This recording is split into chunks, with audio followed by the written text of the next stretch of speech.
Everyone, इस video में बात कर लेते हैं रिको ऑटो इंडस्ट्रीज की। क्विकली एनालिसिस देख लेते हैं। चैनल को लाइक एंड सब्सक्राइब करना मत भूलिएगा। तो रिको ऑटो इंडस्ट्रीज में आप देख रहे होंगे स्टॉक में एक सडन अपमूव अपन को नीचे की दिशा में देखने को मिला है। वजह है कि स्टॉक के नतीजे देखने को मिले हैं और यहाँ पे स्टॉक में आप देखें ऊपर के लेवल से काफ़ी हैवी सेल ऑफ भी था। यहाँ कहीं पे स्टॉक गया जरूर है बट सेल ऑफ ज़्यादा तेजी से था और गिरते ही चला गया स्टॉक।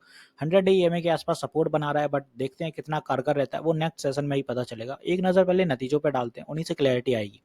यहाँ पे आप देखें तो रिको ऑटो में अपनी जो सेल्स इस बार 548 सीआर की रही है, लास्ट टाइम से थोड़ी कम है। लास्ट टाइम ये 603 सीआर की थी, तो ओवरऑल यहाँ पे अपन को सेल्स कम देखने को मिली। एक्सपेंसेस 489 सीआर के हैं, ये भी कम रहा है क्योंकि सेल्स कम है। लास्ट टाइम 536 सीआर के थे। ऑपरेटिंग प्रॉफिट 59 सीआर रहा, लास्ट टाइम 67 सीआर था, तो ऑपरेटिंग प्रॉफिट भी गिरा। Other income 3 CR, last time 6 CR. उसके बाद आप देखें interest 13 CR, last time 15 CR. Depreciation 28 CR, last time 31 CR. और प्रॉफिट बिफोर टैक्स आता है 21 सीआर का, last time 27 CR. Net profit निकलता है 16 सीआर का और लास्ट ईयर था 26 सीआर का। ओवरऑल ईपीएस देखें तो 1.15 रुपीज़ का हो गया गिर के। लास्ट टाइम ये 1.91 रुपीज़ का था, तो यहाँ पे इसमें गिरावट देखने को मिली। इन्वेस्टर्स पे भी एक नज़र डालें अगर, तो यहाँ पे एफआई ने थोड़े स्टेक बढ़ाए हैं। डीआई और गवर्नमेंट के स्टेक अपने देखें तो 0 ही 0 चल रहे हैं। गवर्नमेंट के स्टेक अभी होते थे यहाँ पे 0.01 के आसपास, बट वो फिर से 0 हो चुके हैं। तो ओवरऑल आप देखें तो स्टॉक ठीक चल रहा है, प्रोमोटर्स इंटैक्ट हैं। बाकी चीज़ें अगर नोटिस करें तो डीआई 0 हो रखा है और पहले आप देखें तो एफआई ने हल्के से स्टेक बढ़ाए हैं। अब बात आती है रिको ऑटो में कि स्टॉक के नतीजे भले ही बिगड़े हैं बट स्टॉक में सपोर्ट कहाँ आएगा वो इंपॉर्टेंट आता है। यहाँ पे 100 ईएमए अगर ब्रेक होता है बाय एनी मीन्स तो स्टॉक में फर्दर फॉलिंग बनेगी, क्योंकि लास्ट में ऑलरेडी आपको बताया था, ये वीडियो में जब बनाया था कि स्टॉक जब तक ट्रेंड लाइन के ऊपर है तब तक सही संभलेगा। ये ट्रेंड लाइन टूटती है तो एक सेल ऑफ आएगा, वो होते हुए नजर आया। यहाँ पे बहुत लोगों के स्टॉप लॉस होंगे, स्टॉप लॉस हंटिंग हुई, एक सेल ऑफ बनता गया। तो नेक्स्ट सेशन में अगर बाय एनी मीन्स आप देखें 100 का ये लेवल भी ब्रेक होता है, ये सपोर्ट है इन लेवल्स के लिए, तो 121 का लेवल अगर ब्रेक होता है बाय एनी मीन्स तो फर्दर फॉलिंग दिखा सकता है स्टॉक। और अपना स्टॉक में नेक्स्ट सपोर्ट होगा यहाँ पे 115 के आसपास या 116, यहाँ कहीं तक, यहाँ कहीं स्टॉक सपोर्ट लेने की कोशिश करेगा। सेल ऑफ भी काफ़ी ज़्यादा था, आप देखें 8 मिलियन का वॉल्यूम था।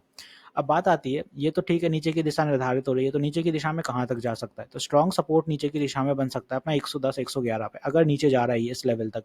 वो क्लैरिटी तब आएगी जब 100 ईएमए तोड़ता है तब।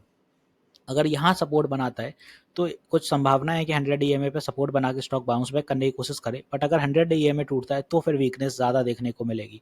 तो रिको ऑटो कुछ ऐसे चलते हुए नजर आने वाला है नीचे की दिशा में, तो ये अपने सारे सपोर्ट रहेंगे। ऊपर की दिशा के लिए स्ट्रॉन्ग हर्डल अब आप देखें तो अपना यहाँ पे रहेगा, पहला 125 रहेगा कुछ इस लेवल पे।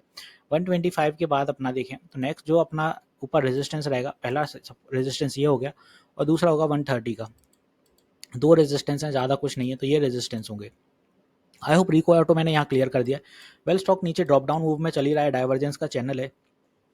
अभी तक देखें तो 22% स्टॉक गिर चुका है 157 के लेवल से, और नतीजे बिगड़ने की वजह से ही फर्दर फॉल देखने को मिल सकता है। बट ज़्यादा पैनिक मत करिएगा, पैनिक सेलिंग बिल्कुल मत करिएगा। थोड़ा साइडवेज होकर एक सपोर्ट बना के डाउन बाउंस बैक डेफिनेटली करेगा, तो उतना सब्र जरूर रखिएगा। ये नहीं है कि रिको ऑटो कंसिस्टेंटली गिर जाएगा, इतने बेकार नतीजे नहीं है यहाँ पे। अगर नतीजों पे आप देखें तो यहाँ पे मात्र अगर देखें तो 10 सीआर का डिफरेंस रहा है, और वो भी अगर देखें तो ओवरऑल हो जाता है। कभी कभी एक्सपेंसेस बढ़ते हैं या कभी थोड़ा एक्सपेंशन का प्लान रहता है कंपनी का, इसी वजह से यहाँ पे सेल ऑफ थोड़ा सा ज़्यादा देखने को मिलता है अपन को, बट उतना मैनेज रहता है कहीं ना कहीं। तो आई होप यहाँ पे मैंने सारी चीज़ें रिको ऑटो में क्लियर कर दी है। आपको बताना चाहूँगा कि मैं लाइव भी रहता हूँ मंडे से फ्राइडे सुबह 10 बजे के आसपास और रात में 9 बजे के आसपास, तो अपनी क्वेरीज वहाँ क्लियर कर सकते हैं। तो मिलते हैं नेक्स्ट वीडियो में। This is me Shubham Yadav signing off.